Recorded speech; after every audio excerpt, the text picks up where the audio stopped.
Waiter bercerita, oh that woman give us $100. Like that. Dekat situlah dia dah macam bina satu trust tau pada orang yang tak kenal dia.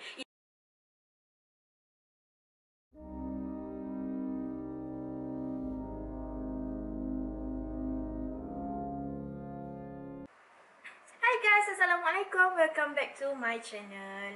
Untuk video hari ni, I nak share satu cerita. Bukan cerita pasal I, sebab biasanya cerita pasal pengalaman diri sendiri je kan. So, untuk video kali ni, aku nak cerita benda lain pula, which is a real life event yang berlaku, tapi bukan kat Malaysia lah, dekat US. Can we say US? Dekat luar negara lah sebenarnya cerita. Tapi sebelum tu, anda kata ini adalah kali pertama korang datang dekat channel aku ni. Aku nak cakap thank you sebab sudi datang dekat channel ni, yang sudi klik video ni lah. Anda kata korang dah pernah dah tengok video aku sebelum ni kan, mana-mana video lah. And this is your second time here. Thank you juga sebab sudi luangkan masa tengok video daripada I, okay? So, untuk hari ni macam korang boleh tengok dekat thumbnail and dekat title below, apa yang I nak share hari ni adalah berkaitan dengan kejadian scam ataupun tipu yang melibatkan banyak gila nombor, iaitu duit-duit, banyak gila duit, dan ianya dilakukan dengan cara yang sangat mudah. Korang bayangkan, duit beribu-ribu sangat senang untuk ditipu. Macam pelik kan? Dan kejadian ni bukannya berlaku macam 20 tahun lepas ke apa tahu, tapi berlaku macam exactly 5 tahun lepas, tahun 2017. Seorang scam artist yang sangat kaya raya, dan dia ni berjaya tipu orang. Dia tipu bodoh-bodoh je lah sebenarnya cerita. So, excited sikit lah nak cerita pasal kisah ni. Actually, I dah dengar kisah ni daripada tahun 2019 rasanya, dah pernah dengar lah orang share. Tapi masa macam, okay nanti one fine day aku nak discover lah dekat YouTube aku pasal cerita ni. Tapi itulah, sekarang baru sempat nak buat. So, untuk video kali ni, individu yang aku nak share dengan korang ni adalah individu yang bernama Anna Delvey. Yes, dia adalah seorang perempuan yang mana dia adalah warga negara Jerman yang dilahirkan pada tahun 1961. Okay? Dia ni, dia ada kehidupan yang mewah sangat-sangat. Dia punya mewah tu, korang bayangkanlah, sampai tahap kalau dia nak pergi travel ke apa kan, dia akan naik private jet. Yes, private jet bukan murah je, berpuluh-puluh ribu USD ya. Yang aku tahu dalam 35,000 USD macam tu. Korang bayangkan, dia sampai tahap kadang-kadang pernah naik sorang-sorang je. Ikut mood dia lah, rasa macam hari tu dia nak bersendirian je ke kan. And the fact that dia naik private jet tu sorang-sorang, dia juga bila sampai dekat salah satu bandar yang dia pergi ni, satu-satu tempat yang dia travel ni, dia hanya akan tidur dekat hotel 5 bintang. Dia akan tidur dan dekat dia cuma makan dekat hotel 5 bintang. Dia tak main kedai-kedai kecil-kecil, warung-warung tu tak main macam kita. Sedapnya warung kan. Dia tak main guys, dia main dekat hotel. Fine dining orang kata, yang tak kenyang tu. Selain daripada dia naik private jet, dia makan kat hotel, dia tidur dekat hotel, dia punya pakaian dia tak payah cakap lah. Memang daripada hujung rambut sampai hujung kaki, semuanya branded. Memang branded and confirm. Kalau kira-kira tu aku rasa mungkin 10,000 lah. And kalau korang nak tahu macam mana dia boleh kaya, hidup dalam keadaan yang lavish macam tu? Sebab dia adalah merupakan seorang ahli perniagaan yang sangat berjaya. And selain daripada tu, dia kenal ramai gila orang-orang penting dekat New York. Cerita ni berlaku dekat New York lah. Dia kenal ramai gila orang-orang kenamaan, VIP, selebriti, businessman, millionaire yang dah berjaya dekat situ kan. That's why dia macam senang lah untuk pergi mana-mana. Dia travel kat mana-mana. Dia dah banyak kontak gitu kan. Orang macam, okay Anna Delvey, okay masuk, marilah masuk ke hotel saya macam tu. So, after I dah share semua dia punya perwatakan, dia punya style apa semua, masih korang rasa macam, wow, bestnya dia ni kan. Dia ni hidup dalam drama ke? Best gila hidup dia, kaya raya kau. Kaya raya. Tapi itulah kan, nak buat macam mana, malangnya. Karakter tu tak wujud ya. Itu semua tipu, jangan percaya ya. Itu semua dusta. Dan Anna Delvey tu sendiri pun tak wujud. Disebabkan itu, let me share dengan korang cerita sebenar tentang Anna Delvey dan macam mana dia boleh cipta fikiran pada orang-orang di sekeliling dia, pada circle dia, yang dia ni kononnya adalah seorang wanita yang sangat kaya dan sangat berjaya. So, let me introduce to you guys. Ini adalah Anna Delvey. Okay. sebenar Anna Delvey adalah Anna Sorokin. Dilahirkan pada 23 Januari tahun 1991. So maksudnya sekarang ni tahun 2022 kan. So kalau kira sekarang dia berumur 31 tahun. Ya Allah, setahun je tubuh daripada aku. Tetis dah. Kita dah tetis wak. So dia ni merupakan keturunan Rusia. Yes, dia dilahirkan dekat Southern Moscow, dekat Rusia, tapi sebenarnya dia tak membesar kat Rusia, dia membesar dekat Jerman. Anna dia ada 2 orang adik-beradik. Bapa Anna ni bekerja sebagai seorang pemandu lori. Mak Anna pula dia ada satu kedai runcit, tapi mak dia decide untuk jual dia punya bisnes, berhenti berniaga dan dia decide untuk jadi full time housewife. Pada masa tu dekat Rusia lah, Anna ni dia dekat sekolah dia dikenali sebagai pelajar sangat pandai. Lepas tu dia ada confidence level yang tinggi. Selain daripada tu dia juga jenis yang mulut lancang lah. Dia senang cerita jenis cakap lepas lah. Bila dia bercakap tu kan memang orang memang mudah sangat tersinggung dengan apa yang dia kata. Mulut beracun. Pada tahun 2007, masa tu Anna ni berusia dalam 2022 pula 1991 tolak 2007 dalam 16 tahun ke 17 tahun masa tu. So keluarga dia ni decide untuk pindah ke Jerman. Untuk macam orang kata start a new life lah. Pindah and mulakan hidup baru kat sana. So of course lah bila dah kena pindah, anak dan adik dia kena masuk dekat sekolah baru. Kat situ pula kawan-kawan dia cerita lah yang Anna ni adalah seorang yang sangat pendiam. Pendiam, dia tak banyak gaul. Berbeza lah dengan karakter dia masa dekat Rusia kan. Yalah sebab kat Rusia mungkin sebab tempat kelahiran dia kan. So orang dia memang dah kenal kawan-kawan dia daripada kecil. Bila dia kena pindah dekat Jerman pula, orang yang dia tak kenal, selain daripada tu bahasa yang digunakan sangat berbeza. So Anna ni ambil masa jugalah untuk belajar bahasa Jerman, untuk bercakap dengan kawan-kawan.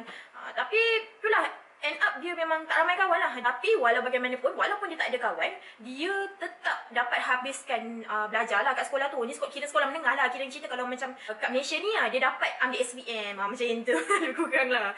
So pada tahun 2011, habis SPM tu, dia decide untuk pergi ke London untuk sambung belajar di Central Saint Martin Art School. Tapi masa dia sampai kat London ni tak lama pun, dalam masa sekejap je dia macam daftar dan belajar mungkin dalam sebulan 2 macam tu kan. Entah kenapa mungkin dia tak minat. So dia decide untuk batalkan dia punya niat untuk belajar, sambung belajar tu, dan dia decide untuk balik semula ke Jerman untuk bekerja. Masa dekat Jerman, Anna dia menjalani satu internship dekat sebuah syarikat perhubungan awam dekat Berlin. So tak lama lepas tu dia sambung lagi dia punya internship tu dekat Paris pula. Time ni dia bekerja dekat sebuah syarikat yang mengeluarkan majalah Purple. Majalah Purple ni kalau kat Malaysia memang kita tak berapa kenal kan, tak familiar dengan majalah ni. Tapi kalau dekat Paris, dekat Perancis, dia dikira satu syarikat ataupun majalah yang agak terkenal juga. Sepanjang Anna bekerja dekat syarikat Purple, dekat majalah Purple tu, Anna start kenal dengan ramai orang. Dia start mula create dia punya circle dia sendiri. Antara orang yang penting yang dikenal adalah termasuk founder pada majalah Purple tu sendiri tau. Nama founder majalah Purple tu ialah Olivier Zam. Zam ke Zam ke aku tak tahu. Aku ni Jawa Bugis. Bila dia dah start kenal dengan Olivier Zam, circle yang famous, VIP, orang ternama ni semua kan. So dia rasa dia macam dah macam one step forward lah dalam hidup dia. Dia dah mula rasa happy dengan hidup yang mewah, yang lavish lifestyle macam tu kan. Mungkin sebab sebelumnya dekat Jerman dengan Rusia lah, Anna dia tak berpeluang untuk rasa kemewahan tu. Mungkin dia membesar dalam keadaan keluarga yang serba sederhana, serba cukup lah, serba ada. Apa yang ada tu ada je. Dia tak terlalu memikirkan kemewahan sangat. Jadi bila dia dah start bekerja dekat majalah Purple ni, dia rasa macam dia ada dekat satu dunia baru tau. Dia rasa macam dia banyak sangat dapat yang best lah. Pergi travel, pergi berjumpa dengan ramai orang. Antara event yang dia pergi adalah Paris Fashion Week. Kalau korang tak tahu ataupun korang memang sedia tahu kan, Paris Fashion Week adalah satu event yang sangat besar. Kalau kat artis Malaysia ni, rasanya yang pernah pergi macam Nilofa dengan Anzalna kot. Tu je kot yang aku tahu. Yang lain tak tahu lah. Memang tak ramai yang dapat peluang untuk pergi Paris Fashion Week tau. Bila dia dapat pergi dekat event-event ni, dia dapat kenal lebih ramai. Tambah lagi kenalan. Dia sangat enjoy dengan lifestyle dia yang baru ni. Dia sangat happy. Masa ni lah dia start decide untuk tukar nama dia daripada Anna Sorokin kepada Anna Delvey. Dia rasa Delvey tu macam wow gitu kan. Dia rasa mungkin Sorokin tu macam terlalu Germany atau terlalu Russian lah. Pada tahun 2013, Anna ni dia dapat peluang untuk pergi ke New York tau. untuk attend New York Fashion Week. Masa dia berada dekat New York, dalam mungkin beberapa hari gitu, dia dah start nampak yang sebenarnya kat New York City ni lebih mudah untuk buat kawan, lebih mudah untuk rapat dengan kenalan VIP ataupun orang-orang kenamaan. So, dalam masa yang singkat je, Ana decide untuk terus menetap dekat New York tu. So, dia macam dah jatuh cinta lah kiranya dekat New York. Dan dia pilih untuk bekerja dengan cawangan majalah Purple yang ada dekat New York. So, di situlah Ana mulakan hidup baru sebagai The Ana Delvey. The Ana Delvey, dia penipu lah. Tak lama lepas tu, Ana berhenti pula kerja dengan majalah Purple. Tak tahulah apa masalah. Mungkin dia rasa seronok sangat kot jumpa orang kan. Instead of bekerja, baik dia teruskan socialize hidup dia dengan berjumpa orang je. Dan dekat situlah dia macam dah start berputik dekat otak dia tu. Ting! Untuk tubuhkan satu yayasan lah, satu company ataupun yayasan Ana Delvey ni. Ini kita akan cerita nanti. Sejak anak sampai dekat New York, dia ni masalah dia adalah dia tak pernah duduk dekat rumah sendiri. Macam homeless lah kiranya. Tapi masalahnya orang homeless yang biasa duduk dekat tepi jalan. Yang ini lain, dia duduk dekat dalam hotel. Hotel mewah yang hotel yang memang orang kata gempak gila lah. Memang 5 star. Kalau korang nak tahu, harga hotel dekat New York ni bukan murah-murah ya, bukan cikai-cikai. Bukan cikai-cikai ya. Kalau dekat Malaysia ni, yang okey lah, mungkin 200 lah yang ke atas. 200 yang ke atas. Itu pun kita boleh dapat. Tapi korang bayangkan dekat New York, harga dia hampir mungkin RM3,000 ke atas tau. Untuk satu malam, korang bayangkan. So, itu baru hotel biasa. RM3,000 semalam untuk hotel biasa. Bayangkan hotel yang Ana duduk dekat New York adalah hotel 5 star. Bayangkanlah berapa harga dia semalam, satu malam. So mungkin satu malam $3,000, $4,000, $5,000. Masa Ana stay dekat hotel ni, dia ni kan, dia dikenali sebagai seorang yang sangat pemurah, sangat baik hati. Dia akan randomly bagi orang $100 macam tip lah. Macam ada orang tolong dia angkat bag, buka pintu, semua dia bagi setiap seorang $100. Korang bayangkanlah $100 tu kalau kat Malaysia RM400 tau. RM400 weh.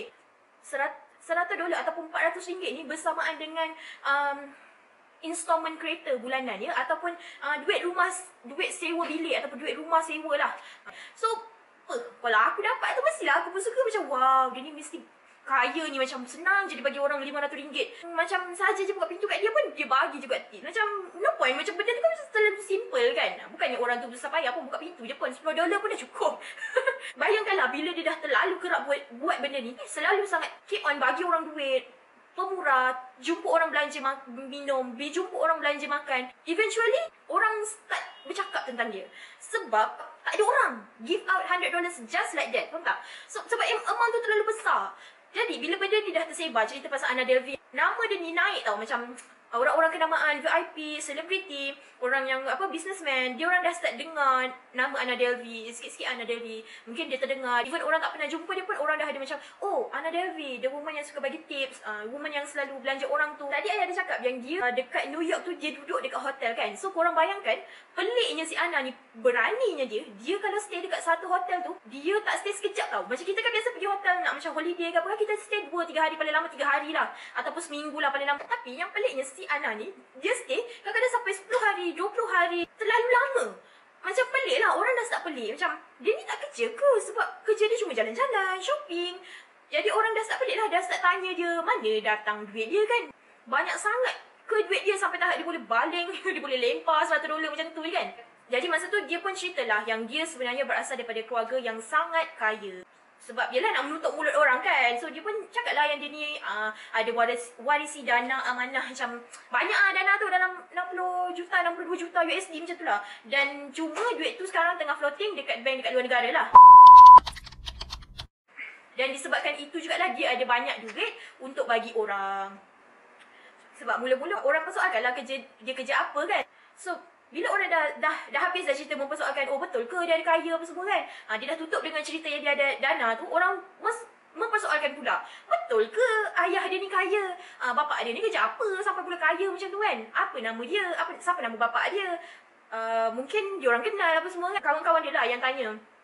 So Ana ni dia mula create macam-macam version cerita lah untuk nak tutup dia punya penipuan tu. Dia punya version cerita ni semua berbeza-beza tau, bergantung pada orang yang tanya pada satu-satu masanya, dengan harapan supaya tak kantoi. Antara benda yang dia cakap untuk cover dia punya penipuan ni, kadang-kadang bila orang tanya dia bagi tahu yang ayah dia ni ahli diplomat, ataupun bila orang ni pula tanya dia akan cakap ni eksekutif ataupun CEO untuk company petroleum, ataupun bila datang lagi dekat orang lain company tenaga solar lah pula. So senang cerita macam-macam bisnes lah bapak dia buat sampai family dia boleh jadi kaya macam tu, sampai macam tu sekali tau. Dan dekat situlah dia start cerita yang dia ada impian. Impian dia iaitu dia nak bina tapak guna duit yang floating kononnya, dana amanah 62 juta tu dekat New York. Tapak yang aku sebut ni ada sebuah bangunan church. Nama bangunan ni adalah Church Mission House. Church ni dia adalah satu bangunan yang sangat bersejarah dan dia ada nilai hartanah yang sangat tinggi sebab bangunan tu sangat mahal. Ramai gila orang nak bangunan ni, yang sanggup bid bangunan ni sebab bangunan ni dia kedudukan dia sangat strategik tau. Dia dekat tengah-tengah bandar, lepas tu dalam bangunan tu sendiri, seni yang ada dalam bangunan tu memang cantik and memang nice gila lah. So memang ramai gila orang yang memang terkejar-kejar dekat bangunan church. So Ana ni pun cerita lah dalam pada dia cerita yang family dia kaya apa semua kan. So dia cerita lah impian dia pula. Dia cerita yang dia nak beli bangunan church tu sebenarnya. Dia nak create satu company dan siapa-siapa yang daftar dekat company dia ni, dia akan bagi free access untuk masuk dekat club yang dia nak create ni lah, dekat church tu. So dalam bangunan tu dia nak ada restoran yang mewah, kelab malam dan juga ada bilik untuk pameran seni lah. Sebab Ana ni dia dikatakan seorang pencinta seni. So senang cerita kiranya tempat ni sebagai tempat hiburan lah untuk ahli-ahli yang daftar dekat company dia ni. Ana juga dia cakap dia nak namakan tempat ni sebagai ADF, iaitu Ana Delvey Foundation. Nama Melayu dia Yayasan Ana Delvey lah. So pada tahun 2013, Ana dia berjumpa dengan seorang individu yang bernama Billy McFarlane. Billy ni dia, kalau korang nak tahu, dia ni pun adalah seorang con artist tau. Adalah seorang penipu jugalah. Dia banyak gila scam orang. Salah satu aktiviti yang dia buat yang dia scam orang adalah dia anjurkan Fire Festival. Fire Festival ni yang aku tahu, dia macam dia ajak ramai gila orang untuk pergi satu location. And then bila sampai kat sana tak ada benda pun yang disediakan. Korang boleh google lah cerita pasal Fire Festival ni. And mana tahu next time aku akan cerita pula pasal Billy McFarlane ni, okay? So korang bayangkanlah betapa hebatnya si Ana ni. Dia boleh scam si Billy tu, yang dah famous, yang dah banyak gila menipu orang. Si Ana ni boleh tipu dia. Tak power ke? Power gila kot. Scammer. So si Billy ni dia ada satu macam apartment ataupun kondominium. Dia namakan bangunan dia ni sebagai The Magnises Townhouse. Magnises Townhouse ni dia memang sangat cantik. Dan lah Billy ni owner pada sebuah company yang bernama Magnises. Dia dah pun buat macam mana apa yang Ana impikan tau. Impian Ana tu Billy ni dah laksanakan terlebih dahulu lah. Apa yang Billy buat adalah sesiapa saja yang menjadi ahli elit dalam syarikat The Magnises, diorang ni akan ada akses untuk ke townhouse tu. So kalau korang nak tahu yang si Billy ni dia scam orang dalam bentuk kad kredit. Dia create satu company credit card. So kalau korang daftar black card dengan dia, korang automatically dikira sebagai ahli elit dia. So automatically juga korang ada access lah untuk masuk dekat dia punya townhouse. Ana Delvey adalah salah seorang daripada orang yang masuk kelab kepada Billy ni. Dia kira ada access lah untuk masuk townhouse juga. So kalau korang nak tahu reason kenapa Ana ni nak daftar kelab si Billy ni pula kan, padahal dia sendiri nak create satu yayasan yang macam tu. So sebenarnya firstly sebab dia nak stay in touch dengan orang-orang kaya, orang-orang penting yang Billy kenal. Sebab ramai gila kontak yang Billy ada, yang kenal dan powerful person lah senang cerita. Dan Billy ni juga pun sebenarnya adalah seorang individu yang dikira penting lah dalam New York City tu. Secondly, sebab dia tahu member of this group of the Magnises akan dapat free access untuk ke Billy punya townhouse kan. So jadi dalam masa yang sama, bila-bila masa yang dia kekurangan duit untuk check in dekat hotel-hotel mahal, ataupun bila dia dah nak kantoi lah senang cerita dengan dia punya kegiatan tu, dia fikir macam dia boleh ambil kesempatan lah untuk duduk dekat Billy punya townhouse tadi. So in fact, korang nak tahu tak, Ana ni dia pernah duduk dekat situ lebih daripada 4 bulan. Korang bayangkanlah 4 bulan, lama kot. Dah habis satu sem dah. So korang bayangkanlah orang lain tak pernah tahu buat macam ni. Ana je yang berani buat. Yang Billy ni pula, dia dah start lah rasa serba salah macam nak cakap dekat Ana. Sebab Ana tu dah kira macam regular customer, kawan dia juga kan. So dia macam segan lah nak halau Ana macam tu je. So apa yang Billy ni buat dengan pekerja dia tegur ataupun fairly Ana secara halus. So eventually nak tak nak Ana terpaksalah keluar juga. So kita berbalik pula pada Ana punya lifestyle kan, lavish lifestyle yang dia tengah hidup masa tu. Ana ni kan dia suka gila travel kan. So whenever dia travel, dia akan cakap dengan orang yang dia pergi meeting dengan investor. And then kalau dia pergi travel tu sebenarnya memang bukan for fun pun, memang untuk bisnes semata-mata. Tapi itulah sebenarnya, nak buat macam mana kan si Ana ni yang penipu. Dia tipu yang dia pergi holiday tu semata-mata untuk jaga dia punya reputasi tau, supaya dia punya penipuan tu sustain, bertahan lebih lama. So that's why dia kena maintain the story yang dia adalah wanita yang berjaya dan berkejaya lah. So setiap kali dia pergi travel ni, dia takkan duduk dekat economic class. Dia hanya akan duduk dekat business class macam aku cakap tadi. Ada sekali tu dalam perjalanan nak ke Itali, dia terserempak dengan seorang individu yang bernama Michael Zhu Fu Huang. Michael ni dia adalah orang kaya tau. Dia orang kaya daripada China. Kalau ikut tahun sekarang ni umur dia dalam 27, 28 tahun kot. So korang bayangkanlah 2013 tu umur dia berapa? Dia lebih muda 3 tahun daripada Ana. So masa tu umur dia berapa tahun dah? Korang kira lah, aku malas nak kira. Michael ni dia memang daripada awal-awal usia, muda lagi, mungkin awal 20-an tu dia memang dah berjaya. Sebab Michael ni dia ada art gallery dekat China. Dan memang semua orang dekat China memang kenal lah dengan Michael Zhu Fu Huang ni. Memang ibarat macam korang tengok macam kita kat Malaysia ni, Siti Nurhaliza. Obviously memang ramai gila orang yang kenal dengan Siti. So macam tu jugalah dengan Michael Zhu Fu Huang tu tadi. Disebabkan diorang berdua ni share the same interest, iaitu pasal art studio. Macam Ana pun dia punya cita-cita, dia nak buka satu art gallery juga. So Michael decide macam, okay lah kita, okay je lah nak hang out sama-sama, makan-makan sama-sama kan. So mungkin dia rasa macam, okay, mana tahu next time dia nak sama-sama expand dia punya business dengan Ana dekat New York. So disebabkan itu, dia memang banyak spend masa dengan Ana lah dekat Itali. Boleh katakan setiap benda yang diorang buat, memang Michael yang bayar. Korang bayangkan lah. So setiap kali diorang pergi makan ke apa ke, macam sampai time Ana ni nak kena bayar, macam-macam alasan lah dia akan bagi.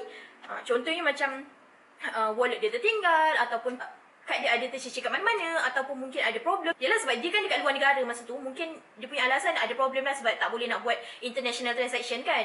So macam-macam lah, apa-apa alasan dia boleh digunakan. So disebabkan itulah Michael pun macam anggap okay lah, tak apalah, nak buat macam mana. Dan benda ni berlarutan lama tau. Michael tak tuntut pun dekat Ana, dia macam biarkan je benda tu. And then nak dijadikan cerita, 3 tahun kemudian, pada tahun 2016, Ana ni masih lagi tahu dengan impian dia dengan kelab seni tu.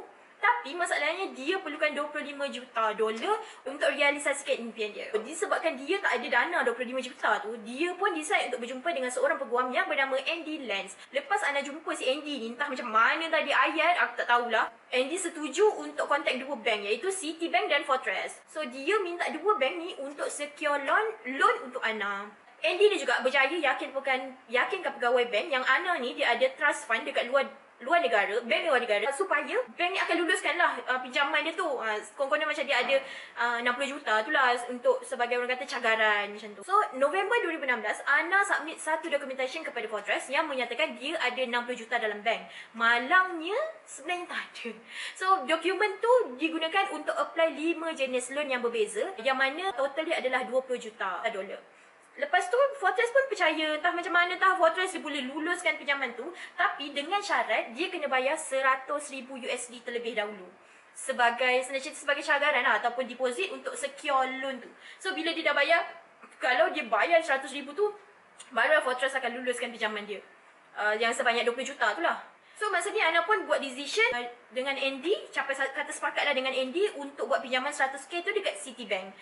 Pinjaman dia diluluskan. Tapi entah kenapa masa tu mungkin Ana pun mungkin tengah tak ada duit. So dia cuma keluarkan half je yang dia guna. Lagi half dia tak ambil, dia biarkan dekat Citibank. Yang dia keluarkan tu adalah 55,000 tau. 55,000 tu keseluruhan digunakan untuk personal life dia, which is untuk kehidupan dia yang mewah tu lah. Untuk shopping, untuk travel, untuk naik private jet, semua tu. Kalau korang nak tahu, Ana ni laju gila tau buat kerja. Dia buat kerja sebelum orang boleh tangkap dia, sebelum orang sedar yang dia tu menipu.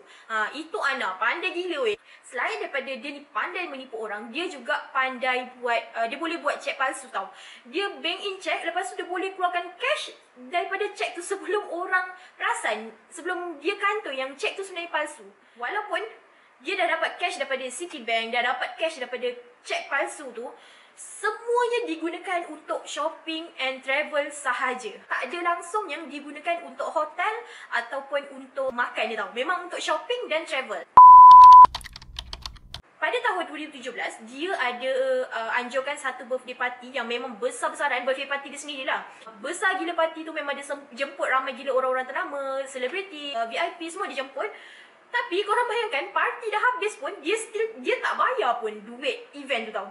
Dekat restoran dia tak bayar, dekat event management dia tak bayar. Nak dijadikan cerita, si Michael Ju Fu Huang tu pun ada datang. After majlis tu, yelah sebab restoran ni dah tak dapat diorang punya bayaran kan. So dia decide lah untuk contact Michael Ju Fu Huang. Macam mana nak contact si Ana ni kan. Dan masa ni lah barulah si Michael tu sedar yang si Ana ni memang penipu. Selepas 3 tahun, dia nak paksa Ana untuk bayar juga duit yang dia dah spend lah untuk Ana.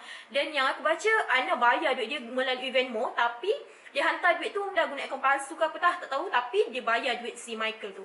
Itulah perangai si Ana ni tau, kegiatan dia. Mesti macam korang macam terfikir, macam manalah orang boleh percaya dia, boleh bagi dia makanan, sewa tempat, apa semua tanpa ada deposit. Macam kau nak buat apa-apa event, kau mesti dah secure benda tu dulu, secure date, secure tempat, secure booking makanan, apa semua, semuanya kena deposit. Tapi itulah Ana ni dia punya hebat.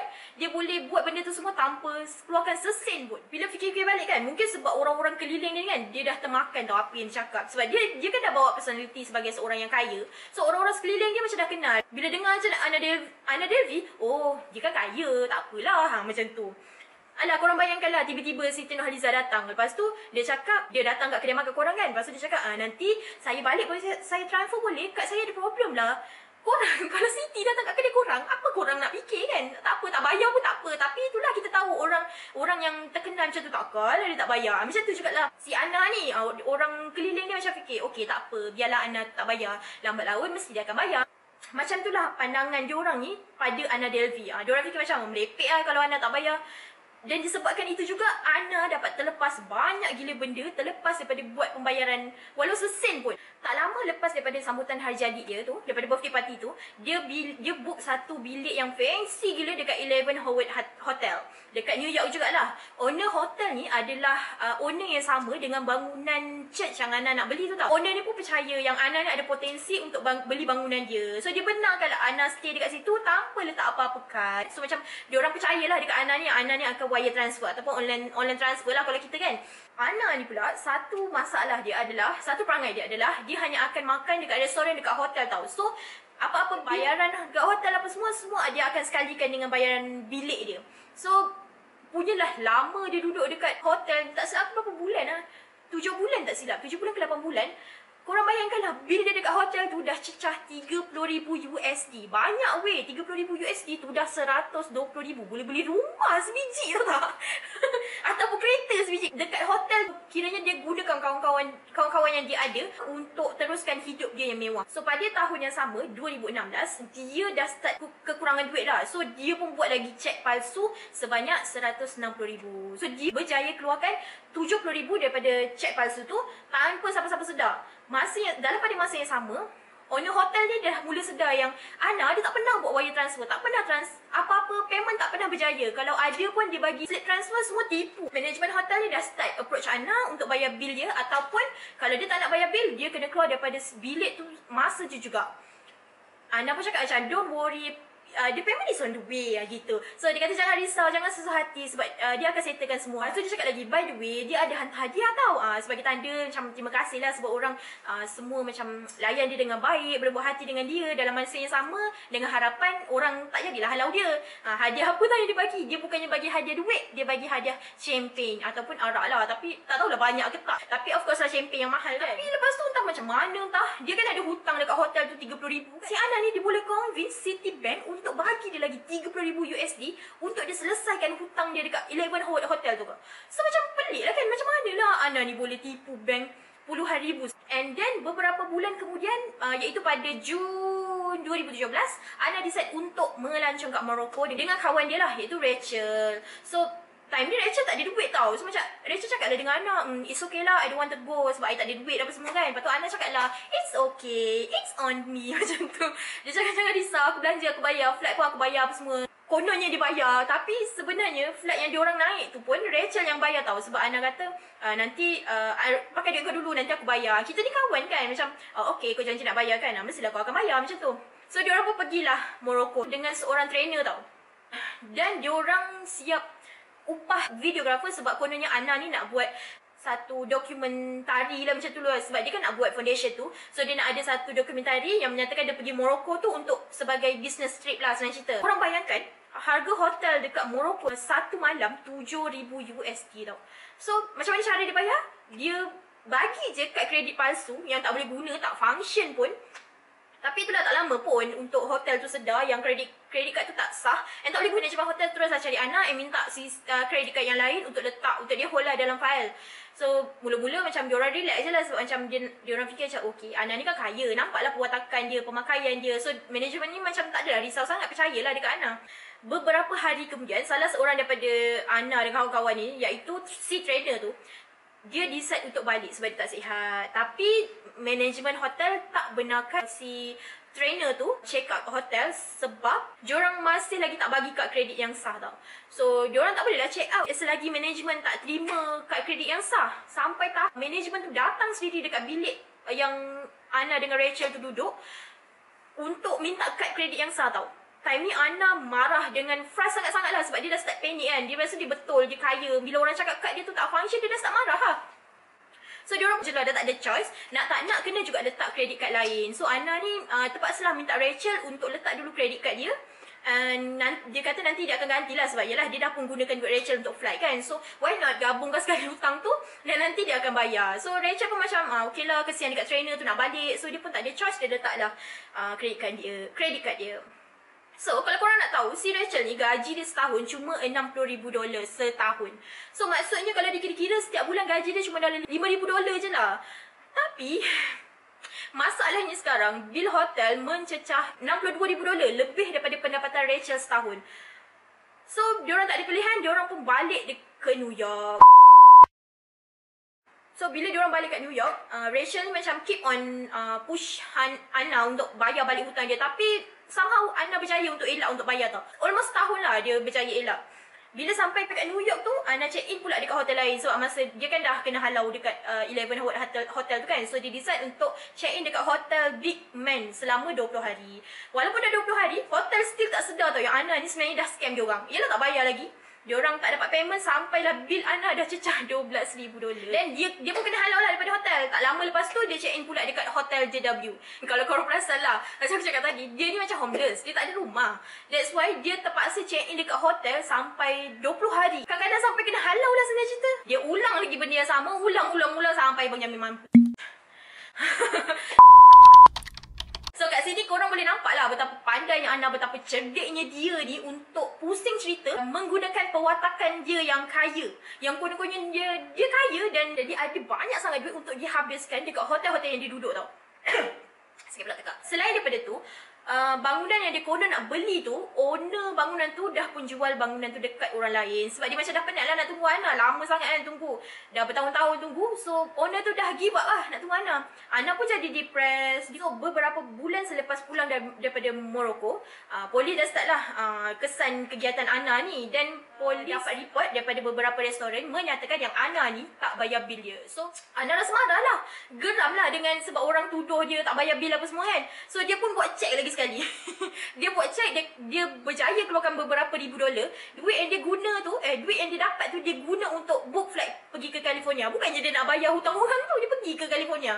So macam lebih kurang sebenarnya untuk larikan diri lah. Tapi itulah dia cakap dekat orang yang dia memang dah plan lama dah nak pergi California, cuma tak sempat. So time ni lah baru dia nak pergi bercuti. Kononnya nak tenangkan fikiran apa semua kan. Tapi itulah malangnya untuk Ana. Sebab dia sampai je dekat California tu, dia mendarat je, iaitu pada Oktober 2017 dia mendarat California. Dia terus kena tahan dekat airport dan dia disabit atas kesalahan yang besar lah, iaitu pencurian perkhidmatan yang mencecah sampai $200,000. Kalau kat Malaysia ni kita convert hampir 1 juta lah. Selain daripada tu dia ada juga beberapa lagi tuduhan lain lah yang kecil-kecil. Pencurian perkhidmatan ni dia dikira sebagai servis scam lah, sebab kiranya anak ni dia cuma curi dari segi servis je, macam tidur hotel, makan kat restoran. Dia bukannya curi dua orang, dia curi servis. Dia tak bayar servis. Okay? So tuduhan yang paling besar yang dia kena ialah berkaitan dengan pinjaman bank yang 22 juta dekat Citibank pula. Surprisingly, Ana reject dia punya pleading. Pleading ni orang kata macam kata sepakat lah. Mahkamah ataupun pendakwa bagi offer kat Ana, kalau dia mengaku bersalah, dia bagi kerjasama, dia boleh mohon untuk keluar penjara awal. Tapi itulah Ana ni dia punya berkeyakinan tinggi, dia reject offer tu. So dia tak nak, dia kata sepakat ke pleading ke pengakuan ke, dia tak nak. No. Dia rasa dia yakin sangat-sangat yang dia ni tak bersalah. That's why dia berani untuk tak nak buat pleading tu. So pada 20 Mac 2019, iaitu pada hari perbicaraan, Ana ni dikatakan sebagai seorang yang sangat relax. Muka dia tu macam faceless lah. Dia tak ada tunjukkan emosi. Kita ni kalau bersalah kan, bersalah ke tak bersalah ke dekat mahkamah, kita akan sedih lah sebab kita dekat mahkamah kan. Tapi si Ana ni dia tak ada tunjukkan emosi langsung. Even dia setiap kali pergi ke mahkamah, dia akan hire stylist untuk tentukan apa yang dia patut pakai dekat court. Hebat. Dia lebih kisahkan pasal penampilan dia tau, daripada hukuman yang dia akan kena tu. Dia tak peduli, yang penting dia nampak cantik. So kalau dia rasa tak selesa ataupun insecure ke apa kan, ataupun tiba-tiba baju yang dia dapat tu tak cantik ke apa, dia cancel dia cancel mahkamah tu sampai mahkamah terpaksa tunda. Kau bayangkanlah, itulah dia Ana Delvey. Dia akan cancel if dia rasa insecure. Suka hati mak bapak dia. So itulah, tapi nak buat macam mana, eventually Ana masuk juga penjara selama, dia dikenakan hukuman penjara selama 4 hingga 12 tahun. Jadi dia denda untuk bayar semula total hutang penipuan dia lebih kurang $200,000, $1 juta lah. Dan kalau korang ingat, korang fikir mesti dia insaf kan lepas dah kena hukum apa semua kan, mesti dia akan berubah lepas ni. Silap guys. Panas. Sebab dia kata dia cuma tipu diri dia sendiri. Even kat penjara tu pun dia memang banyak gila buat hal, memang selalu gila gaduh dengan banduan lain, and dia memang banyak kali dah kena transfer, tukar-tukar penjara ni, kena pindah-pindah sebab selalu sangat gaduh dengan orang. Itulah dia cerita pasal Ana Delvey. So bagi I cerita ni menarik lah, sebab tak sangka kan benda macam ni boleh jadi in real life. Sebab jumlah yang ditipu tu bukan sikit-sikit tau, banyak, semua besar-besar je, beratus ribu, puluh-puluh ribu. Dan sadly benda ni baru je terjadi 6 tahun lepas. Bukannya terjadi masa 90-an. Dia baru jadi 6 tahun lepas, di mana masa tu teknologi bukannya tak maju, memang maju. Semua orang dah tak gunakan dah buku bank. Benda ni jadi pada tahun 2013 hingga 2017. Selama 4 ke 5 tahun tu kan. Tapi itulah, dia tak pernah kantoi. Dia boleh terlepas dengan teknologi yang sangat maju pada masa tu. Dia buat I sedar betapa hebatnya paras rupa seseorang tu sampai mampu boleh tipu pandangan orang pada kita. Yelah, macam mana pemakaian perwatakan kita boleh sampai tahap mampu beli kepercayaan orang. Hebat. Macam yang korang tahu, cerita Ana Delvey ni sekarang sedang ditayangkan dekat Netflix. Dan disebabkan aku tengok movie tu dekat Netflix, so itulah aku terfikir nak buat video ni. Sebab aku rasa aku dengar cerita ni tahun 2019, dan bila keluar dekat Netflix, dia punya jalan cerita tak sama tau. Of course lah movie kan, so of course dia ada tokok tambah sikit untuk nak bagi sedap cerita. Dia tak adalah 100% sama, dia mungkin 70 je yang jalan cerita yang betul. 30% ni dia ubah, memang diubah lah, dia tokok tambah lah. So kalau orang tengok movie ni macam, wow hebatnya Ana Delvey ni. Aku punya point of view, bila aku tengok movie ni, aku rasa macam wow hebatnya Ana Delvey ni. Tapi itulah, pucuk pangkalnya, dia tetap penipu. Mangsa tetap mangsa. Dalam cerita ni dia macam tunjuk yang si Rachel, kawan dia tu, agak pentingkan diri sendiri lah senang cerita. Tapi itulah cerita kan, itu movie. So kalau korang nak tengok cerita ni, korang boleh tengok dekat Netflix, okay? So okay lah, bateri pun dah nak habis. Itu je lah, I rasa itu je lah untuk hari ni. Hope you guys enjoy dengan cerita ni. I pun nak pergi ambil anak balik sekolah dah 5:30. So pada I cerita ni dah relax je lah, sebab cuma tu lah dia banyak melibatkan nombor je lah. So okay, itu je untuk hari ni. See you guys in my next video. Thank you so much for watching. Jangan lupa subscribe. Bye.